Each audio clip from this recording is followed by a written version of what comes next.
ശ്വാസത്താൽ നീ നിൽക്കുന്നു എന്ന് ഓർത്ത് അമ്മേ ദൈവത്തെ മഹത്വപ്പെടുത്തുന്നു. ദൈവനാമത്തിന് മഹത്വം കൊടുക്കുക. അതാണ് ഞായറാഴ്ച നമ്മള് ജാതിക്ക് പറ്റുന്നില്ലല്ലോ. അവര് നിലനിൽക്കുന്ന വിഷയം അവര് മറന്നു കളഞ്ഞ അവര് ആവശ്യം പറഞ്ഞിങ്ങനെ പ്രാർത്ഥിക്കുക. ഇന്നത് തരണേ, ഇന്നത് തരണേ, ഇന്നതുപോലെ തരണേ, ഇന്നതുപോലെ തരണേ. ഞാൻ ചോദിക്കട്ടെ, സ്വതന്ത്രം ഈ വലിയൊരു പ്ലെയിൻ ക്രാഷ് നടന്നല്ലോ. ഏകദേശം 241 അകത്തിരുന്നതും പോയി, ആ ഹോസ്റ്റലിനകത്തുണ്ടായിരുന്നവർക്കും അങ്ങനെ പോയി. പക്ഷെ അവർക്കെല്ലാം എന്തെല്ലാം പ്രതീക്ഷകളായിരുന്നു. എത്രയോ ധനാഢ്യന്മാരാ പ്ലെയിനകത്തുണ്ടായിരുന്നു, പാവങ്ങളും ഉണ്ടായിരുന്നു. എന്തെല്ലാം കണക്കുകൂട്ടലുകളാണ് നശിച്ചത്. അപ്പോൾ നമ്മള് തായെ കർത്താവെ, തായെ അനുഗ്രഹിച്ചത്, ആവശ്യം നടത്തിയത്, ആഗ്രഹങ്ങളൊക്കെ സാധിക്കണേ, അവസ്ഥകളൊന്ന് മാറ്റണേ, അത് പ്രാർത്ഥിക്കുന്നത് തെറ്റല്ല. എന്നാൽ അവൻ നിന്റെ ജീവനും ശ്വാസവും നിന്റെ കുടുംബത്തിലുള്ളതും അവൻ നിലനിൽക്കേണ്ടതിനാണ് ആദ്യം നീ പ്രാർത്ഥിക്കുന്നത്. അവൻ അടുത്ത നിമിഷം, അടുത്ത ദിവസം, അടുത്ത മണിക്കൂറുകൾ, അടുത്ത ആഴ്ചവട്ടങ്ങൾ നിനക്ക് എന്ത് സംഭവിക്കുമെന്ന് നീ അറിയുന്നില്ല, നിന്റെ കുടുംബത്തിലുള്ളവരും അറിയുന്നില്ല. അതുകൊണ്ടാണ് ദൈവം പറഞ്ഞിരിക്കുന്നത്, അവൻ നീ ഞെളിയാതെ ഭയപ്പെടുക.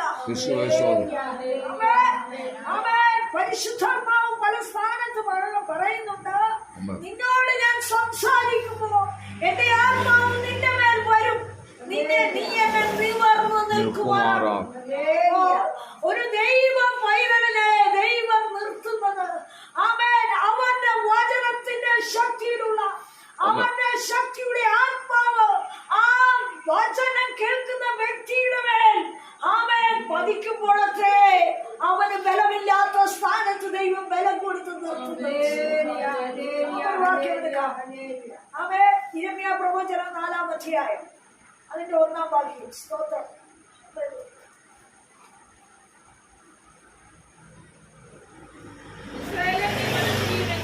എന്റെ അടുക്കിലേക്ക് മടങ്ങി വന്നുകൊള്ളുക എന്ന് യഹോവയുടെ അരുളപ്പാട്.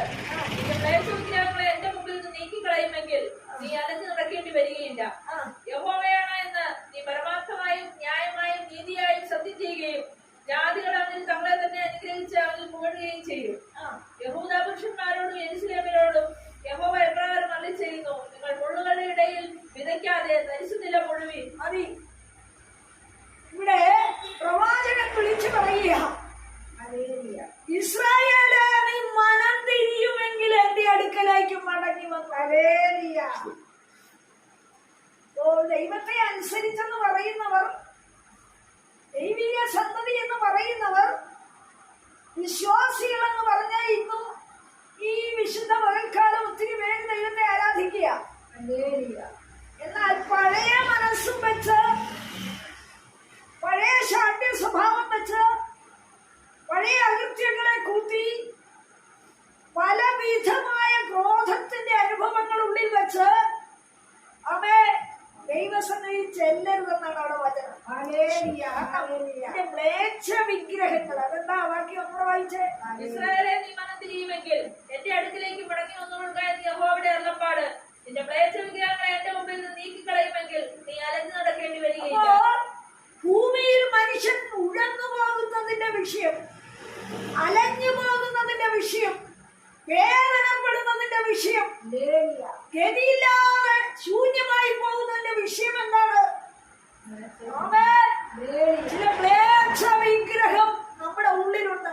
നമ്മൾ പറയും, പെന്തിക്കോസ്തുകാർ പൊതുവെ പറയും, ഞങ്ങൾ വിഗ്രഹമൊന്നും സേവിക്കുന്നവരല്ല, ഞങ്ങൾ യേശുവിനെ വിശ്വസിച്ച് യേശു പറഞ്ഞത് അവന്റെ കൽപ്പന അനുസരിച്ച് സ്നാനമേറ്റ് വേർതിരിഞ്ഞ ജനമാ. ശരിയാണ്. പക്ഷെ അതിലും വലുത് നിന്റെ ഉള്ളിലിരിപ്പുണ്ടെങ്കിലോ? ഈ കൽപ്പന അനുസരിച്ച് കൊണ്ട് വിശ്വാസിയായി. എന്നാൽ പകലെ പരിശുദ്ധാത്മാവ് പറയുക, നിന്റെ ജീവിതത്തിന് യഥാർത്ഥമായ സ്വസ്ഥത, നിലനിൽപ്പ്, നിവർന്നു നിൽപ്പാനുള്ള ബലം നിനക്ക് കിട്ടാത്തതിന്റെ കാരണം നിന്റെ ഉള്ളിൽ വിട്ടുകൊടുക്കാത്ത ചില ദുർസ്വഭാവങ്ങൾ ഇരിപ്പുണ്ട്. അവിടെ പറയാ, നീ നിന്റെ മ്ലേച്ഛ വിഗ്രഹം എറിഞ്ഞു കളയാൻ. അവൻ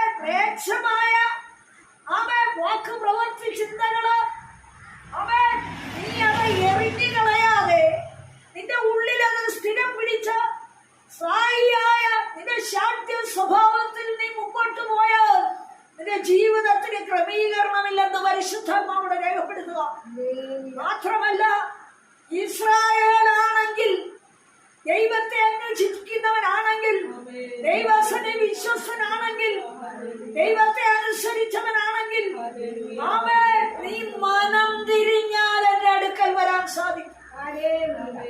ഹല്ലേലൂയ. സ്തോത്രം.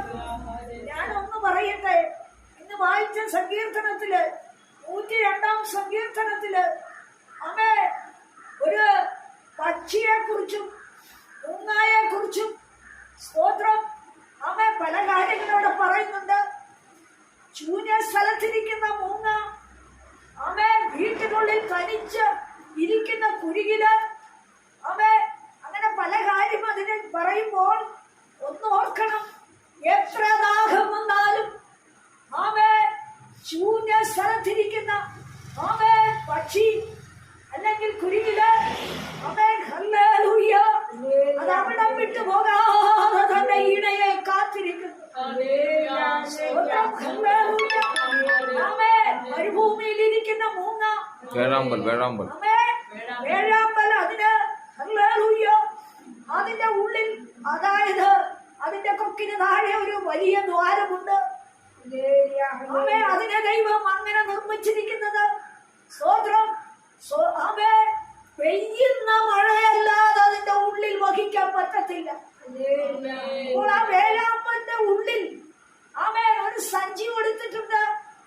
അതിന്റെ കഴുത്തിന് താഴെ ഒരു സഞ്ചിയുണ്ട് എന്ന് പറഞ്ഞാൽ ഹല്ലേലൂയ, എങ്ങനെയെങ്കിലും തന്റെ ബുദ്ധിപ്രയോഗം കൊണ്ട് എവിടെന്നെങ്കിലും കിട്ടാവുന്നത് അത്രയും വെള്ളം ശേഖരിക്കാമെന്നോർത്ത് ആമേ അത് ആമേ വേഴാമ്പൽ പറന്ന് വേറെ എങ്ങും പോകത്തില്ല. അത് പെയ്യുന്ന മഴയ്ക്കായി കാത്തിരിക്കുന്നത് പോലെ, അതത് ശേഖരിച്ച് വെക്കുന്നത് പോലെ ഒരു ദൈവ പൈതൽ ആമേ ചില സ്ഥാനം വിട്ടു മാറിക്കൊണ്ട് വേർപാട് അനുഷ്ഠിക്കുമ്പോ, ദൈവത്തിനായി പ്രതീക്ഷിച്ച് കാത്തിരിക്കുമ്പോ ആമേ അവനാൽ നടക്കേണ്ടി വരികയില്ല.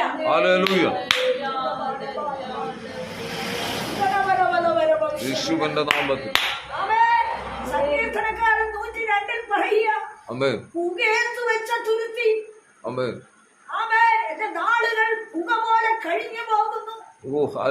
സ്തോത്രം എന്ന് പറഞ്ഞാൽ എന്താണ്?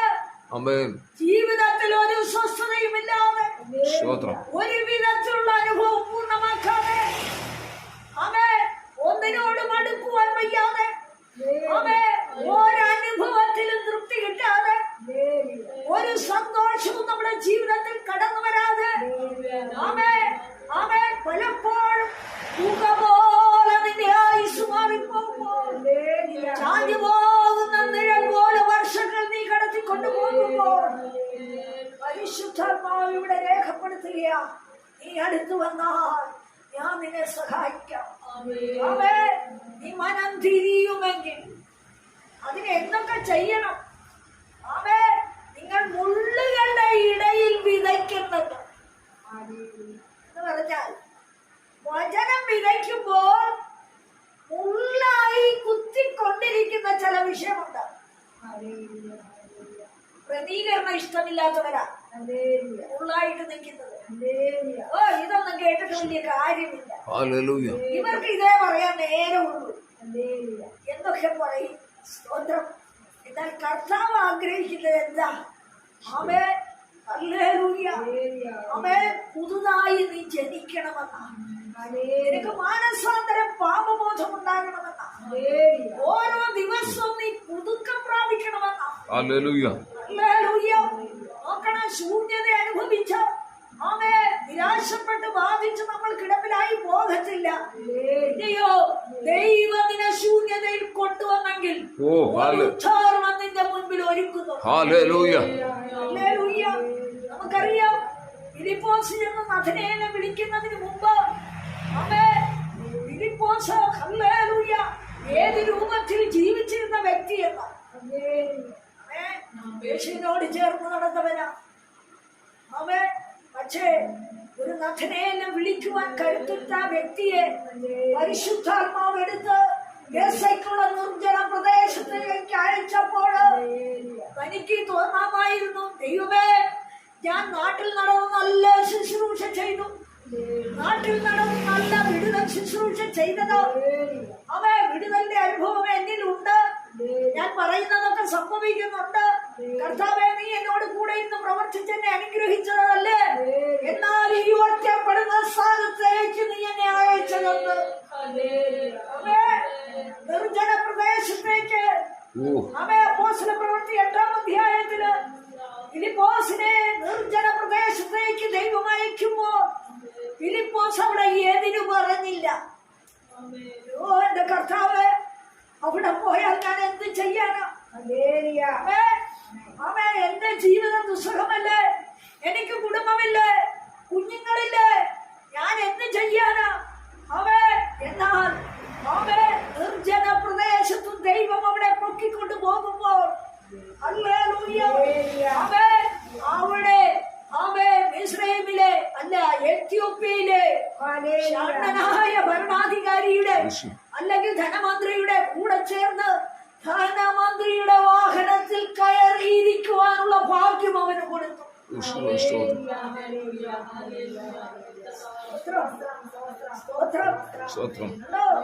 ദൈവം മാനിക്കുന്ന വിധം നിർജ്ജനമാണെന്ന് അല്ലെങ്കിൽ ശൂന്യാവസ്ഥയിലാണ് ഞാൻ ഇനി കടന്നു പോകേണ്ടതെന്ന് ചിന്തിച്ചിരുന്നെങ്കിൽ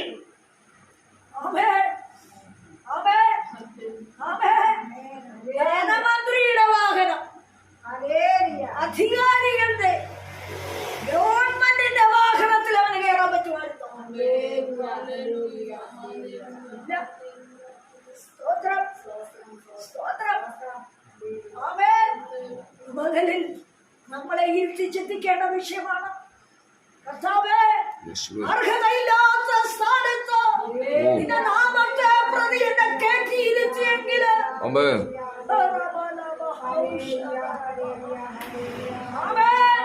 വിശ്വസിച്ചവൻ ഒരു നാളും ലജ്ജിക്കയില്ലെന്ന്. നീ മുൻപിൽ കൂടാതെ ദൈവത്തിന്റെ വാക്കിനൊത്ത് ചലിക്കുവാൻ തയ്യാറായാൽ നീ അറിയാത്ത നിഗൂഢതകൾ നിന്റെ വായിൽ തുറന്നു തന്ന് ദൈവം നിന്റെ നാവോട് ചേർന്ന് സംസാരിക്കും.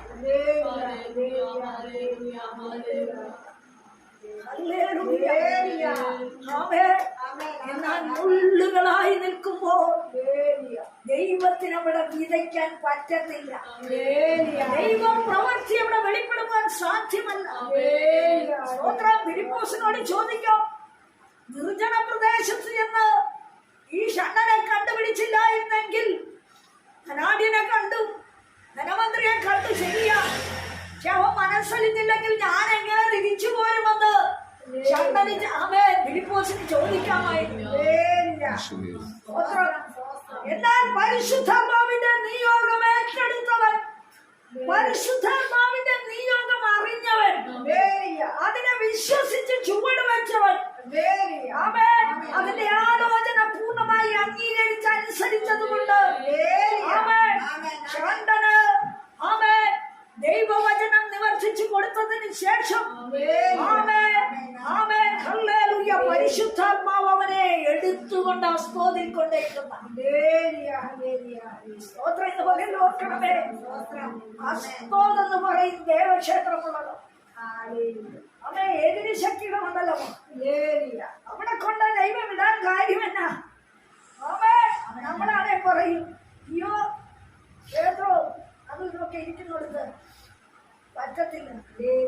സ്തോത്രം. എന്നാലിന്ന് പറയുന്നത് ഓർക്കണം, അവൻ പുതുക്കത്തിന്റെ ശുശ്രൂഷയ്ക്ക് ശൂന്യത അനുഭവിക്കുവാൻ തയ്യാറായാൽ നിൽക്കാൻ വയ്യ എന്ന് പറയുന്ന സ്ഥാനത്ത് പലരും ഉപേക്ഷിച്ചു പോയ വേദിയില്, പലരും ആற்றிക്കളഞ്ഞ സ്ഥാനത്ത്, പലരും അനുഭവിക്കാത്ത നന്മയുടെ വിഷയത്തിലേക്ക് നിന്നെ കൊണ്ടുപോയി ഉപയോഗിച്ച് നിവരെ നിർത്തും.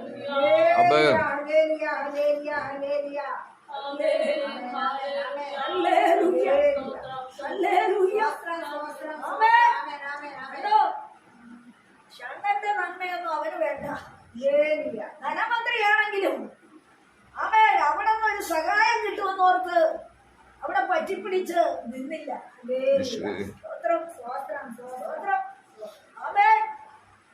ദൈവിക വിഷയമായ സമ്പന്നത വിട്ടുകളയാതെ, ധനമന്ത്രിയുടെ ഖജനാവിലേക്ക് നോക്കാതെ ദൈവസന നിർമ്മലതയോടെ നിഷ്കളങ്കതയോടെ താൻ നിന്നതുകൊണ്ട് ഹല്ലേലൂയ.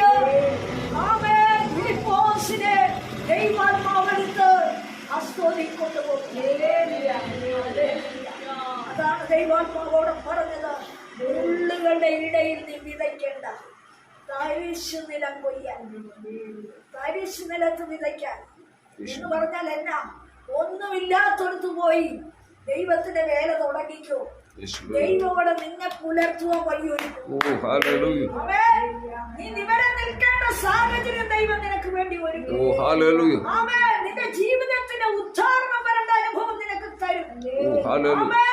ജാതിയോട് നീ കൂട്ടുപിടിക്കത്തില്ല. അപ്പോൾ എന്നാൽ ഹല്ലേലൂയ, എങ്ങനെയും ജീവിച്ചു പോകേണ്ടതിന് ആമേൻ ഹല്ലേലൂയ, എനിക്കൊരു വിടുതൽ ആവശ്യമല്ലേ, എനിക്കൊരു നന്മ ആവശ്യമല്ലേ, എന്റെ അവസരങ്ങൾക്ക് മാറ്റം വരേണ്ടേ.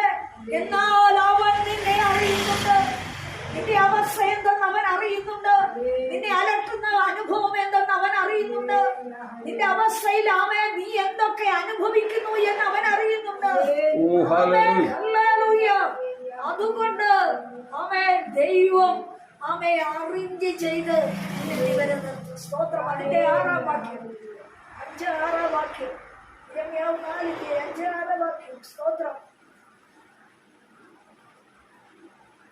യഹൂദായിൽ അറിയിച്ച് യെരൂശലേമിൽ പ്രസിദ്ധമാക്കി ദേശത്ത് കാഹളം ഊതുവാൻ പറവീൻ. കൂടി വരുവീൻ, നമുക്ക് ഉറപ്പുള്ള പട്ടണങ്ങളിലേക്ക് പോകാമെന്ന് ഉറപ്പ് വിളിച്ചു പറവീൻ. സിയോൻ മുടിയുയർത്തുവീൻ, നിൽക്കാതെ ഓടിപ്പോവീൻ, ഞാൻ വടക്ക് നിന്ന് അനർത്ഥവും വലിയ നാശവും വരുത്തും. ആമേൻ. കാലം നല്ലതാണെന്ന് വിചാരിക്കണ്ട. ഹല്ലേലൂയ. യുദ്ധം അടങ്ങിയെന്ന് ചിന്തിക്കുകയും വേണ്ട. ഉറപ്പുള്ള ഒരു പട്ടണം. ഞാൻ ഇവിടെ ഇരുന്നപ്പോൾ ഒരു ദർശനം കണ്ടു. സ്വർഗത്തിന്റെ ഒരു അനുഭവം. ഭയങ്കര വലിപ്പമുള്ള സ്വർണ്ണ തിളക്കമുള്ള ഒരു കെട്ടിടം ഞാൻ ഇവിടെ ഇരുന്ന് അല്പസമയം വന്ന് കാണുന്നു. പെട്ടെന്ന് മിന്നി മാഞ്ഞു.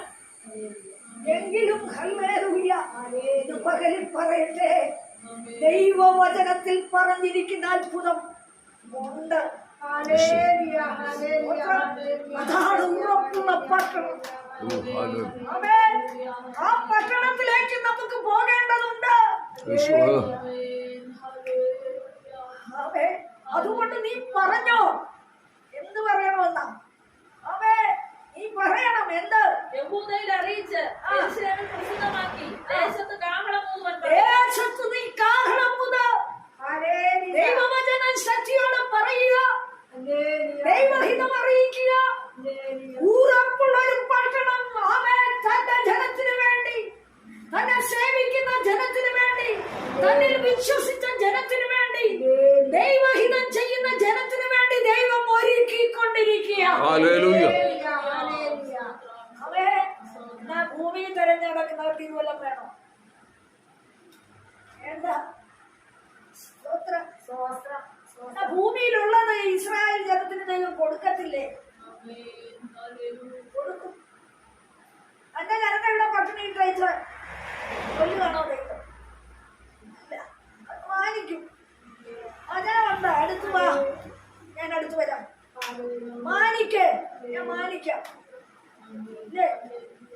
മാനിക്കണമെങ്കിൽ, അടുത്ത് വരണമെങ്കിൽ എന്ത് വേണം?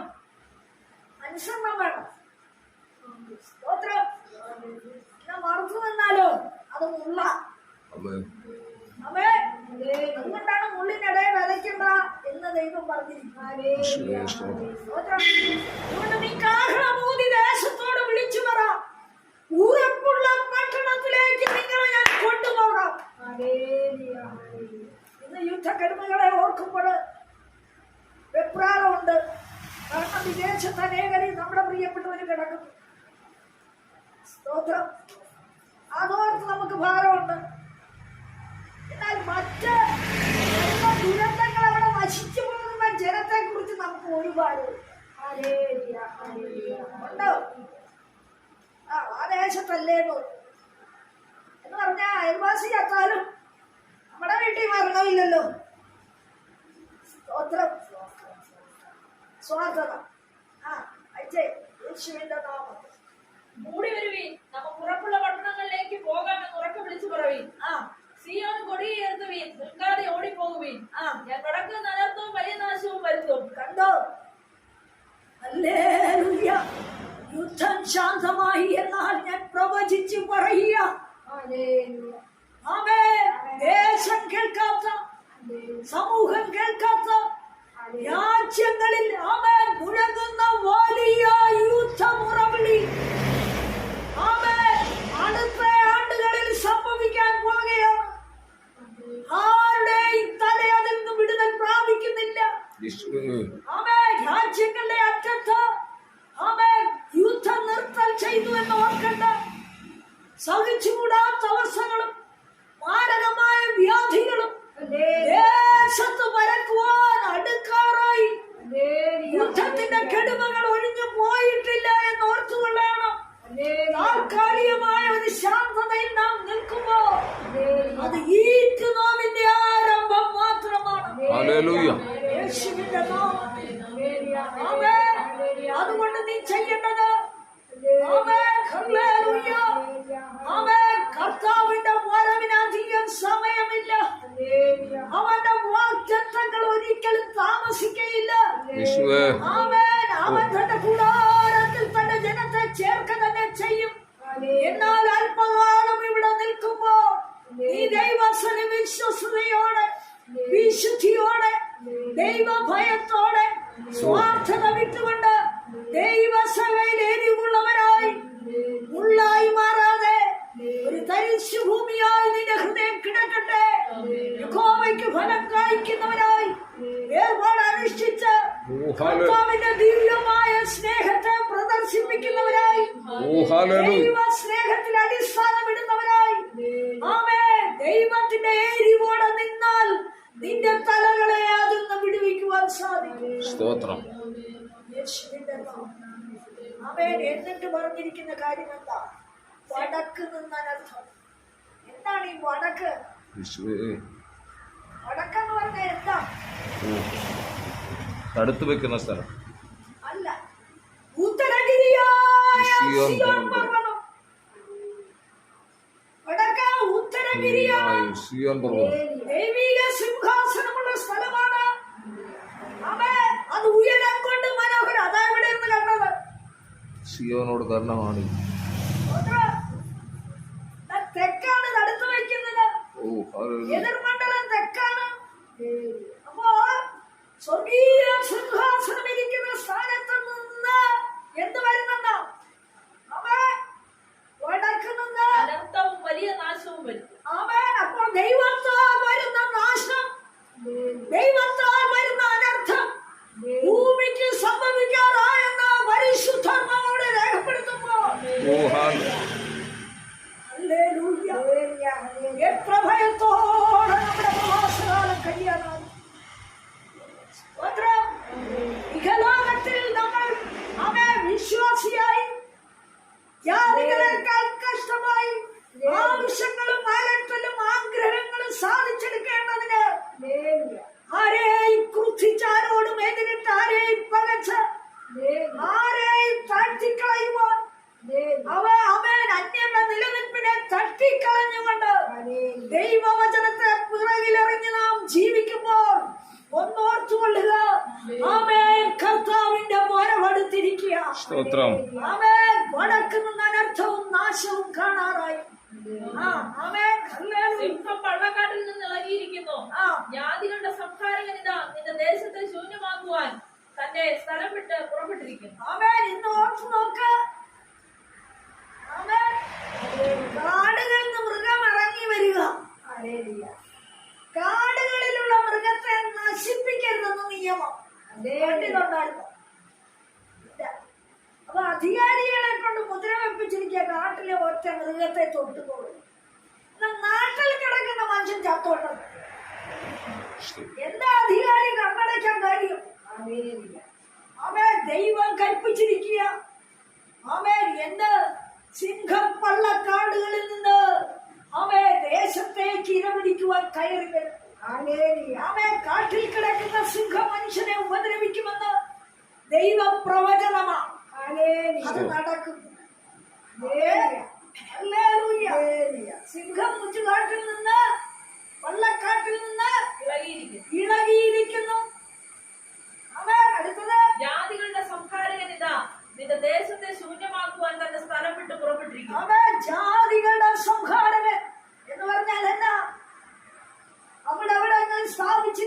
ശക്തി ദേവശക്തികള് ആമേൻ അവർക്ക് കൊല്ലണമെന്നേ ഉള്ളൂ, നശിപ്പിക്കണമെന്നേ ഉള്ളൂ. ആമേൻ അവരാരെയും പുലർത്താൻ വരുന്നവരല്ല. അവർ സേവിക്കുന്ന ശക്തി ആമേൻ സത്യദൈവത്തിന്റെ വിശുദ്ധിക്ക് എതിരായി പോരാടുന്ന അന്ധകാരത്തിന്റെ എതിരുകളാണ്. അത് സംഹാരകനെ, മാരണ വെല്ലുവിളിയെ, എതിരി ശക്തിയെ, അനർത്ഥത്തെ, കഷ്ടത്തെ, ആമേൻ ദുരിതത്തെ, ശൂന്യതയെ ഭൂമിയിലേക്ക് കയറ്റി വിടുന്നു എന്ന് പരിശുദ്ധാത്മാവ് രേഖപ്പെടുത്തിയിരിക്കുക. ആമേൻ ജാതികളുടെ സംഹാരം. അപ്പൊ അതെന്നാ? Amen hallelujah. ആമേൻ സത്യദൈവത്തിന് വിരുദ്ധമായി, അതായത് ഉദയത്തിന് വിരുദ്ധമായി ആമേൻ ഒരു രാത്രി ഉണ്ടാകുന്നത് പോലെ സത്യവചനത്തിനും സത്യശക്തിക്കും സത്യദൈവത്തിനും വിരുദ്ധമായ എതിരിന്റെ മണ്ഡലം അന്യസേവാശക്തി കൊണ്ട് ദേശത്തെ മുടിച്ചു മാറ്റുവാൻ പോരാടി ദൈവത്താൽ അത് ആജ്ഞ സ്വീകരിച്ച് ഇറങ്ങി വരുവാൻ സമയമായെന്ന് അറിയാമല്ലോ. യോബിനെ പരീക്ഷിക്കാൻ, പരിശോധിക്കാൻ, യോബിനെ ടെസ്റ്റ് ചെയ്യാനായിട്ട് ശത്രുവായ പിശാച് സ്വർഗത്തിൽ ചെന്നെന്നാണ്. അപ്പൊ ദൈവം കൽപ്പിച്ചു കൊടുത്തിട്ട് അവനെ പരീക്ഷിക്കാൻ ഇറങ്ങി ഇല്ലേ? അതെ. അപ്പൊ ദൈവം ജാതികളുടെ ശക്തിയെ ഇളക്കിക്കൊണ്ടിരിക്കുക. അവൻ ഇസ്രായേൽ എന്ന് പറയുന്നവർ മനം തിരിയാത്തവർ, മനസ്സ് കഠിനപ്പെട്ടവർ, മനസ്സ് തഴപ്പിച്ചു പോയവർ, എന്റെ ജനം അവൻ സത്യമില്ലാതെ മാറി നിൽക്കുമ്പോൾ അവേ ശത്രുവെ നീ ഇറങ്ങി ചെന്നുകൊള്ളുക. സംഹാരകന്റെ മനസ്സുണർത്തി ദൈവം ദേശത്ത് അവേ ദൈവജനത്തിന് വിരുദ്ധമായി അവേ കഷ്ടവും സങ്കടവും വരുത്തുന്നതിന് മുമ്പായി അവേ ഇന്ന് പകൽക്കാലം മുള്ളുകളായി നാം മാറാതെ തരിശു നിലമായി മാറി അവേ അവന്റെ അടുക്കലേക്ക് മനസ്സ് പുതുക്കി അടുത്ത് ചെല്ലുവാൻ ദൈവം നമ്മളിൽ തരേണ്ടതിന് നമുക്ക് ഏൽപ്പിച്ചു കൊടുക്കാം. അങ്ങനെയെങ്കിൽ നിന്റെ ഹൃദയത്തിന്റെ ആഗ്രഹം അവൻ നൽകും, നിന്റെ വ്യസനം അവൻ നീക്കും, നിന്റെ കഠിനമായ കഷ്ടം മാറ്റും. ആമേ നിന്നെ അലട്ടുന്ന അന്ധകാരം മാറിപ്പോകും. ആമേ നിന്നെ ശൂന്യമാക്കുന്ന അനുഭവങ്ങൾ ദൈവം മാറ്റിവിടും. നീ അവനെ അനുസരിച്ചാൽ അവൻ നിന്നോട് അടുത്തു വരുന്ന ദൈവം. ഈ വചനത്താൽ ദൈവമായി യഹോവ